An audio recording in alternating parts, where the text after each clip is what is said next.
Building a good relationship with your tenant is important for all parties involved, and it's all about good communication, mutual respect, and the commitment to address issues as they arise. My name is Anthony Johnson. I'm a real estate agent in Miami, and I'm also the creator of audio.com.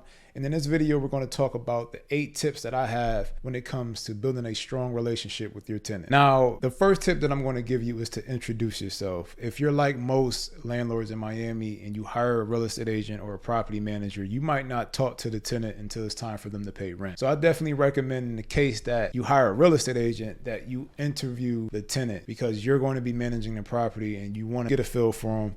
Now, if you have a property manager, they're going to be handling it, but I still recommend that you interview your tenant. At the end of the day, you are the landlord, and a property manager is going to be the buffer in between you two. But again, I just think that it's good to know you're going to be renting to. The other tip that I'm going to give you in regards to introducing yourself is you should definitely give the tenant a welcome letter. This welcome letter is something that's just going to tell them how to pay rent and just highlight any important information that you want them to know. You want to give them the welcome letter as well as the Bill of Rights, which has been required by Miami starting last year, which pretty much gives the tenants overview of their rights in regards to renting out property. Tip number 2 is to be accommodating within reason. When it comes to being accommodating, you want to make sure that you're communicating with your tenant when they're having issues with your property, or when they're having issues with a neighbor, or if they're late paying rent. You want to reach out to them before you just stamp the 3-day notice on their door. It just helps to show them that you care, but you're firm. Make sure that you let them know that they have to pay rent, but just reaching out might be helpful. And you may, if you can give them some wiggle room, that might be great. Waive the late fee the first time that they're late. Those things can help out. They'll appreciate you more, because sometimes things happen. We all know that sometimes things happen. You can have a great job, but something big can happen, and then you're strapped for money. So I think that being accommodating can go a long way when it comes to building a relationship with your tenant. So the tip number 3 is to be responsive. So with that welcome letter, right, I recommend that you set an expectation from the start. So for example, for maintenance issues, I recommend that you put in there that for non-emergency issues, to give you 24 to 48 hours to respond. If it's an emergency, you'll respond as soon as you can. Something like that, it just gives an expectation for your tenant. So when they go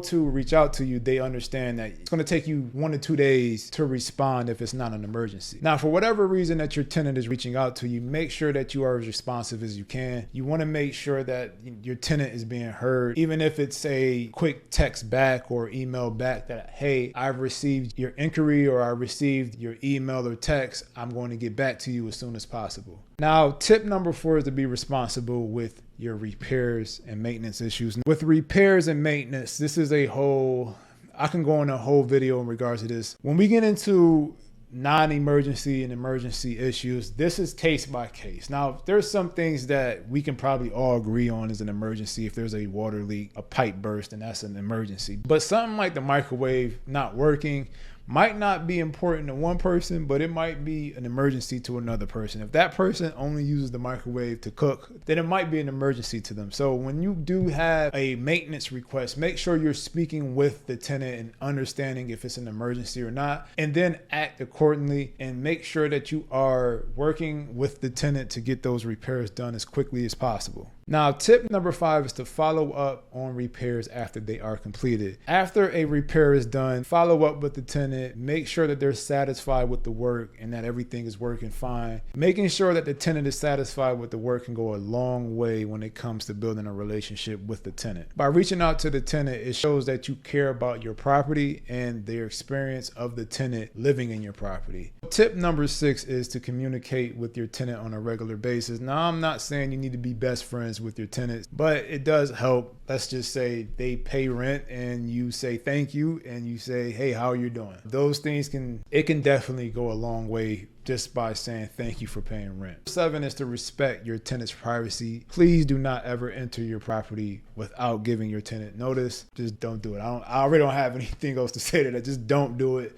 Give your tenant at least 24 hours notice. In Florida, you have to give them reasonable notice, which is pretty much 24 hours. And you want to make sure that it's in a respectable time frame.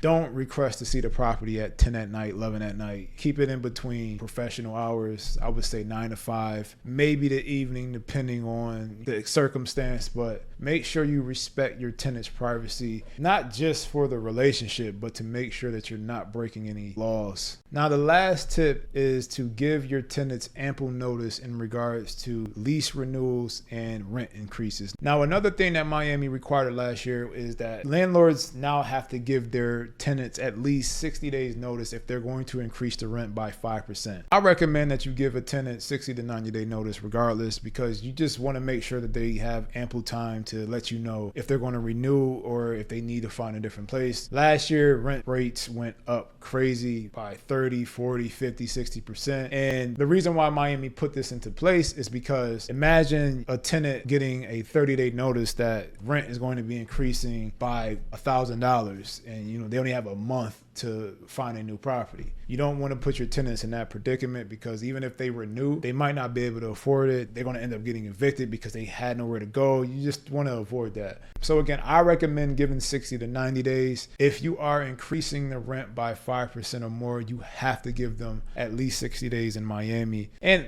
here's a bonus tip, is to be open to negotiating the rent when it comes to rent increases. If you're thinking about increasing the rent by a lot and your tenant says that you can only afford an X amount, if that tenant is a good tenant, you might want to be open to negotiating with them to keep that tenant in place. A tenant that pays rent on time and does not give you any issues can sometimes be irreplaceable. Sometimes it's not worth it getting more money in regards to rent when you have a good tenant in place that you get along with. So also keep that in mind. And if you're just doing a lease renewal, I would still say give them 60 to 90 days with a nice letter and email laying out their options when it comes to renewing the lease, whether it's giving them a month-to-month option, giving them a 6-month option, a year option. I'm probably going to include a template in my article as I'm thinking about it, as I'm saying it. So you can check that article out by clicking the link in the bio or the description. If you enjoyed this video, make sure you like and subscribe. Please feel free to submit any comments and give me any feedback regarding the video, or if you want me to go over any other topics. I'll see you in the next video.